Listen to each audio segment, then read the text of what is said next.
Hi hello Sridharani infra projects. Welcome to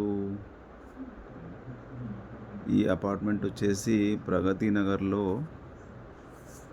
near by main road. ఇది G3 facing వచ్చేసి east facing. Total SFT వచ్చేసి 1150. ఇది main రోడ్కి చాలా దగ్గరగా ఉంటుంది. ఈ లేఅవుట్ వచ్చి జీపీ లేఅవుట్. అపార్ట్మెంట్ కాస్ట్ వచ్చేసి 52 లక్షలు చెప్తున్నారు. 10 years ఓల్డ్ కాబట్టి ఒకవేళ మీకు నచ్చితే మా ద్వారా మీరు తీసుకున్నట్లయితే మీకు కొంచెం తక్కువగా ఇప్పిస్తాం మేము. ఓకే అనుకుంటే నా నెంబరు డిస్క్రిప్షన్లో ఉంటుంది, ఫోన్ చేయండి.